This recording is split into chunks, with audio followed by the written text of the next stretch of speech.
Top.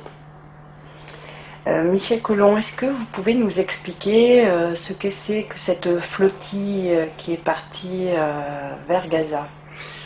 Ce sont des navires chargés qui ont pris la mission d'apporter de l'aide humanitaire. Il faut savoir qu'Israël impose un blocus illégal d'ailleurs en droit international.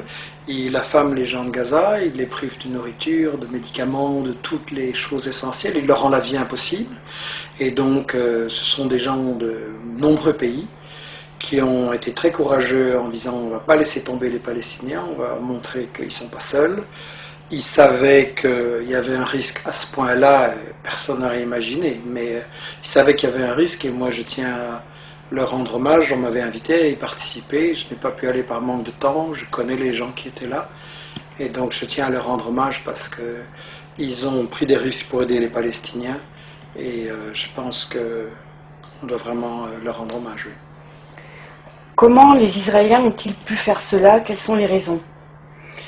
Je pense que, en fait, les Israéliens prétendent qu'ils sont une démocratie, mais en volant les terres, les maisons par la violence, en attaquant tous les voisins, ils appliquent en fait ce que Ziegler, dans une interview qu'il m'a accordée récemment, disait c'est le fascisme à l'extérieur.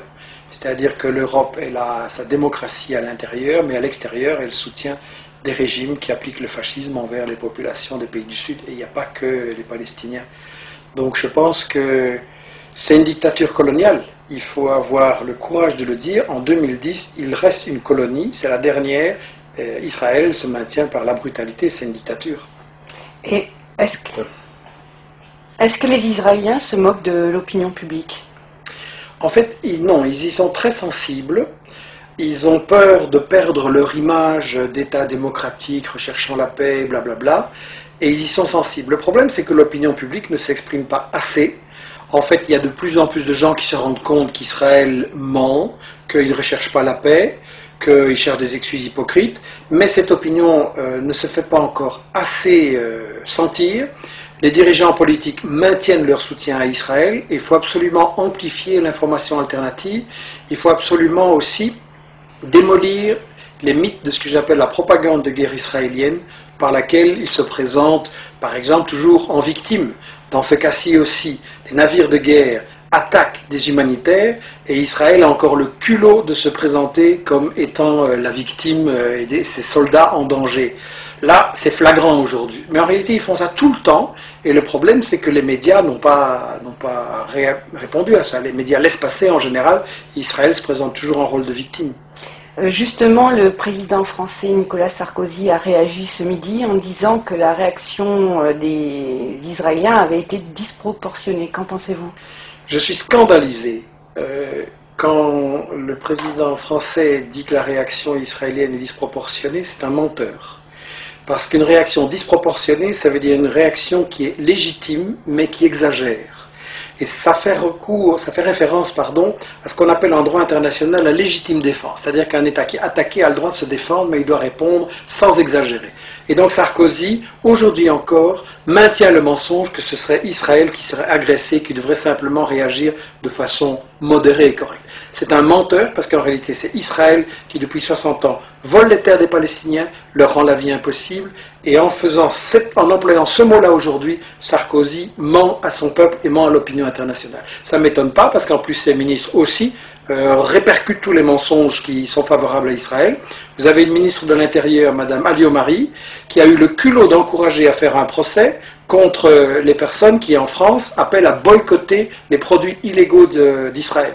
Donc, en fait, il faudrait faire un procès à Madame Alliot-Marie, qui est censée faire respecter le droit, qui viole le droit international, qui vient en secours à Israël, qui bafoue toutes les résolutions de l'ONU, et ce gouvernement-là a encore le culot de se prétendre le défenseur du droit. Et qu'en est-il au niveau des médias? Je pense justement qu'on a un problème, et on le voyait aujourd'hui. Moi j'étais scandalisé, on est là dans l'après-midi des événements, j'étais scandalisé en voyant les médias ce matin, à qui ils donnaient la parole au gouvernement israélien, qui reconduit ces mensonges, que c'était des gens dangereux, qui sont liés au terrorisme international. Mais Je veux dire, c'est comme faire interviewer le violeur dans une affaire de fait divers, quoi. C'est ahurissant. Donner la parole aux victimes, donner la parole aux gens qui expliquent qu'Israël ment, donner la parole aux analystes qui vont vraiment éclairer les faits et pas aux gens qui ont commis ces crimes. Je suis scandalisé et pas étonné. C'est pour ça que j'ai écrit ce livre Israël parlons-en, parce que si les médias faisaient leur boulot sur Israël, des sites et des gens comme moi ne devraient pas exister, on n'aurait pas de travail. Le problème, c'est que les médias ne font pas leur travail, ils justifient l'agression d'Israël. Et le problème, c'est que là, aujourd'hui, il y a de l'indignation, toute la semaine aussi, et puis ça va retomber. Et chaque fois qu'on va présenter dans les médias, on va dire Israël riposte à des agressions et fait des représailles, etc. Israël est l'agresseur. Et suite à ce drame, qu'est-ce qui va se passer selon vous ? Les gens sont parfois inquiets en disant Israël a tous les moyens, il peut tout se permettre, il est dans l'impunité. Je pense au contraire que quand Israël commet ses actes, ça montre qu'il est en position de faiblesse. Vous savez, la CIA publie chaque année un rapport sur la situation au Moyen-Orient. D'habitude, il est très optimiste et l'année dernière, il était au contraire catastrophiste en disant dans 15 ou 20 ans, Israël n'existe plus.